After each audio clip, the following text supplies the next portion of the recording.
Hey, welcome to the Pharmacy Residency Podcast, a member of the Pharmacy Podcast Network. I wanted to talk to you today, first of all, about 24 to 48 hour returns. This is the point in time in the year where I will do one letter for $95, and then if you need any additional letters, I'll do them for $75. But my turnaround is much faster, from 72 hours to now 24 to 48. Or let me know if you need something done same day. I may or may not be able to do it. It's just, did I get to the email that you sent me? I can turn them around quickly, but I need to know now when's your deadline, so that I can kind of put everything in the queue properly. But go to residency.teachable.com/P/extreme LOI. And sign up for the course. Let me know. Send me your letter. I can get it done quickly. But I wanted to tell you first how this happened, how you ended up in a position where you have missing pieces of your application when it's due in a week or two, and you've had 4 years to do it or 3 years to do it.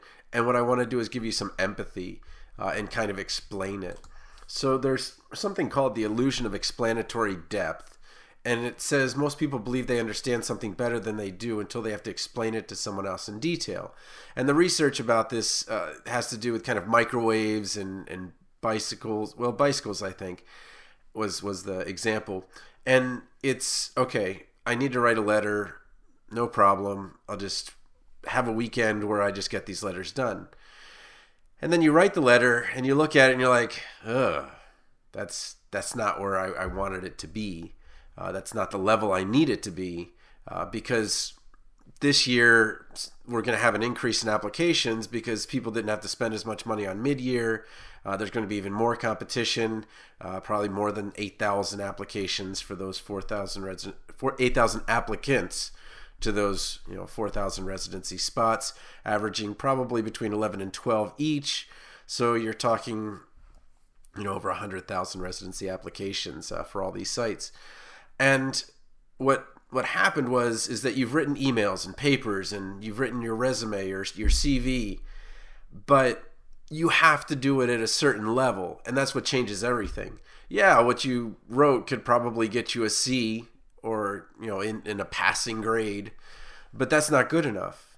You are in a race and you have to come in top 20 if you're going to go to that next step, to the interview, and then kind of move on from there. And that's where I come in, is that I am someone who, and I hate to use the plumber analogy, but it's more that when the plumber comes in, you might have some chit chat about what's wrong and how they're going to fix it and kind of all those things. But we're kind of at the point where you just want it fixed. You don't want to have someone teach you how to do it, because that would take a tremendous amount of time. And we're not talking about a little bitty leak where it's just annoying that the toilet runs or something like that. We're talking about making sure that your basement isn't flooded. Because if you don't move on to interview, then you move on to phase 2. And at phase 2, the applications for sites quadruple. And you actually can get shut out of that site if you don't put your application in on the day that it opens. And what happens is that sites add and sites subtract. And everybody's like, oh, well, you'll just go to phase 2. Well, phase 2 is a 13% chance from a 60% chance of getting a residency. And again, there's some things that go into that percentage up or down based on what college of pharmacy you come from and your own characteristics.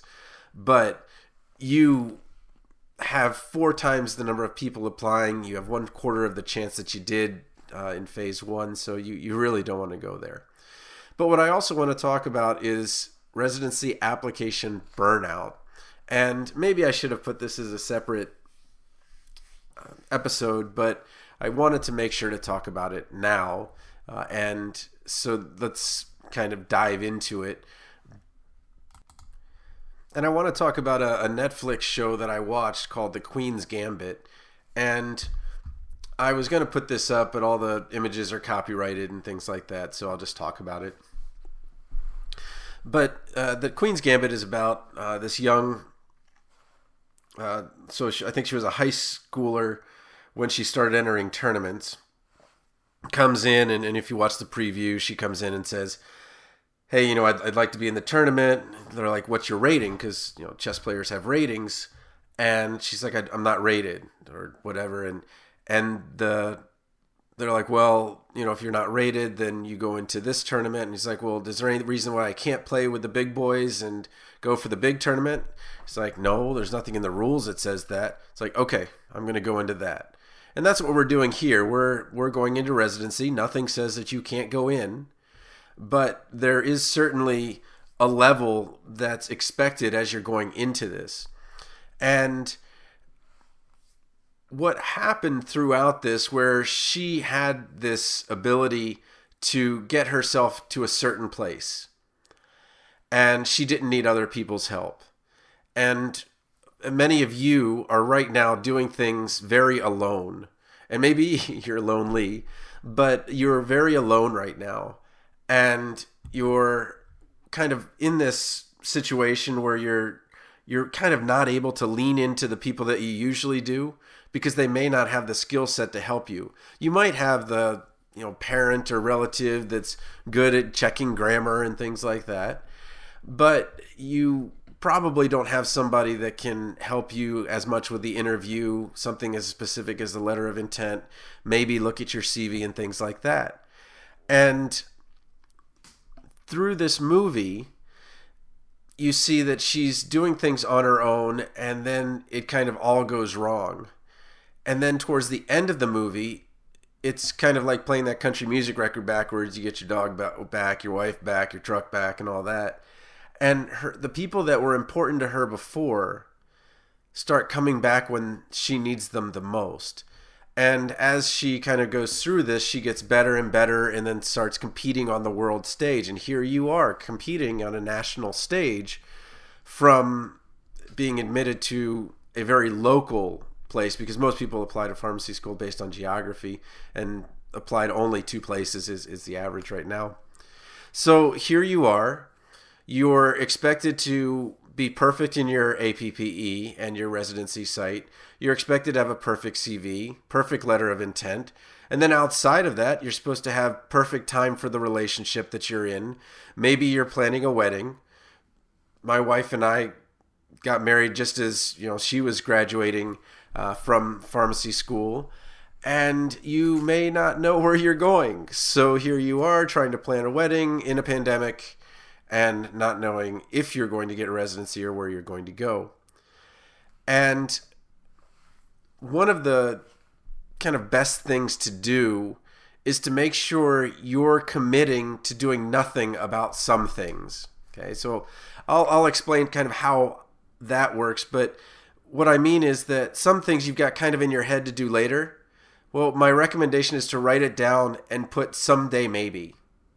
Because right now, you don't have time for that. Maybe there's a book you want to read and all of these things. And I think that would be a great thing for after the madness is over. And write that down so that's just not bothering you in your head. Okay. But I want to invite you to the Residency Help Facebook group that is that team that kind of came to her rescue at the end. And she didn't learn about the team from herself. She learned about it from the way that the Russians were doing it. So the Russians in this era were the best in the world at chess. And she would go in and do her chess thing, and she would do it on her own mostly. But then she started to see that they did things differently. After each game, they would talk about the game and work together. And you've been pulled from that. You're no longer in pharmacy school next to your friends. Sure, you're in touch with them a little bit, or maybe you're even seeing them when you're on these virtual residency showcases and you talk about them after.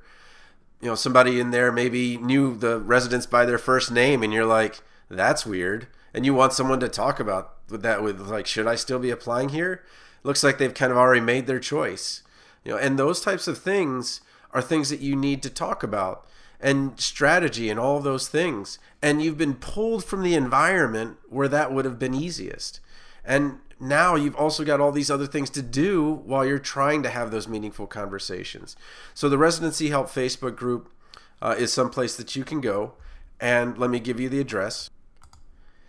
It's facebook.com/groups/residency help.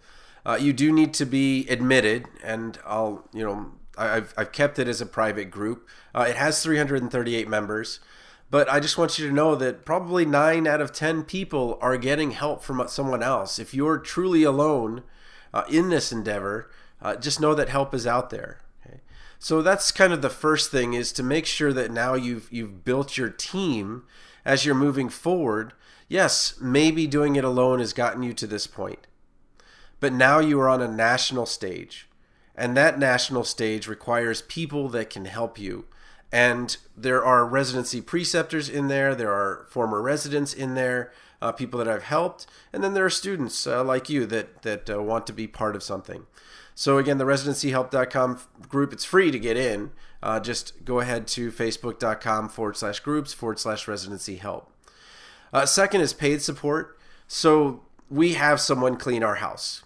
Okay, we have someone take care of our children after school on some days. And as we get into this holiday break, they'll go to Triad, which is a local.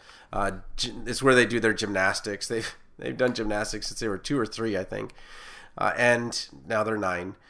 I have triplet 9-year-olds, if you don't know me. And so we have that help. And then if something needs plumbing done, my wife doesn't say, "Hey, can you fix it?" She says, "Hey, can you make sure the guy comes over?" And I'll say, "Well, is it a Wednesday thing or is it a today thing?" And that really means, Wednesday you get some kind of discount or something like that, because that's their that's their least busy day. And then other days, it's the regular price. And so there is paid support for some of the things you have to do. I can help with CVs. I prefer not to. I know other people like to do that more, resumes and CVs. I can correct it for errors. That's maybe the better thing to pull me in for. But as far as letter of intent, that's kind of my specialty. That's the thing where people refer me that might do CVs or resumes. And they'll say, "Hey, if you want a letter of intent, go to Tony. He's done hundreds of them." And that's literally true. This is the point in the season where I make this change. I've helped 100 people this year so far, and I'm projecting that I'm going to help 160. So that means that of the entire nation, I will have helped 2% of the entire nation who is applying for pharmacy residency, which is crazy. But it's a very narrow scope of what I do. I'm very good at what I do, and I'm very quick at getting it done so that I can help people out. So again, the next thing is, okay, get some paid support to reduce some of the burden, to reduce that burnout as well. So first thing, get on the team or build your team.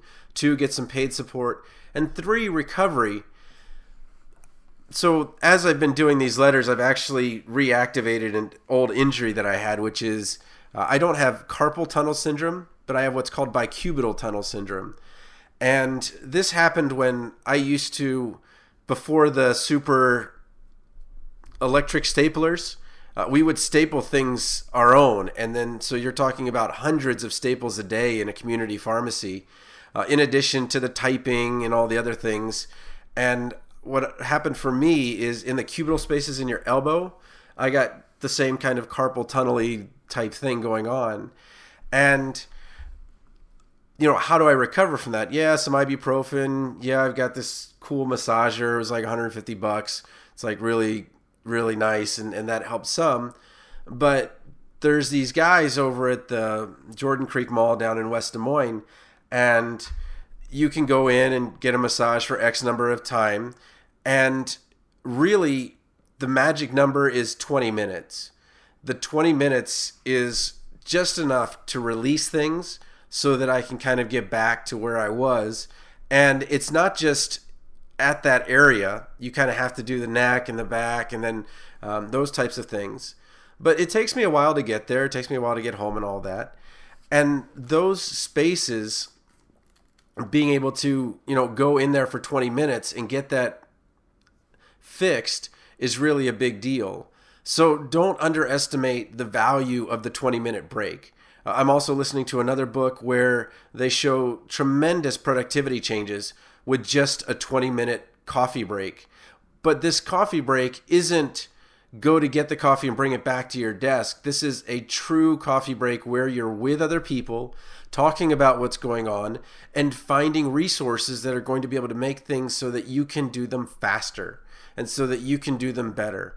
And so whether you're actively in residency right now trying to solve problems, are you asking the other residents who have already done that rotation, or are you trying to, do it yourself? They've done the rotation. Go ask them for help, just as they're going to ask you for help, because you'll do some rotations before them and they'll do some rotations before you. So again, as you're kind of getting into this, last push, I'm asking you not to just click and submit and give up and just say, I did the best I could, because you really didn't. There's a point in the marathon, and I know not everyone's done a marathon, at 18 miles to 20 miles, and sometimes it's 17, sometimes it's later, where you want to quit. And almost every marathoner goes through this, except maybe some of the elites, or they just don't look like they've gone through it. And it's a point where they use the cliche, you have to dig deep. But what it really is that the normal resources, your glycogen and all of those things, have been depleted. And so you're going to need to get some gummy bears, or in my case, I needed to get salt tablets. I'd sweat out so much salt, it was a really hot day, and things like that. And you're going to need additional recovery. You are accelerating the amount of stuff you need to do under duress. It's the holidays, and you've got all of these things going on. And the way to get through it is to add that team, to get additional support, and to get additional recovery methods. Those are the things that will help make sure that you haven't burnt yourself out through the residency application before you submit. Because what you're going to have the minute you push submit and you haven't done the best you can is regret. And that regret is going to carry over into the interviews, where you're like, oh, geez, I should have done a better job as I was, putting this together. And what you need to do is say, okay, well, did I do the best that I can under the circumstances in the time I was given? And the answer is yes, click submit. But I don't think we're at that point yet. And I just encourage you to contact me or to get some help from others to make sure that you can succeed at the highest level that you should. Okay. All right. So again, if you want my help with the LOIs, it's residency.teachable.com/P/extreme LOI. And, contact me at tonythepharmacist@gmail.com. If you have questions, again, tonythepharmacist@gmail.com.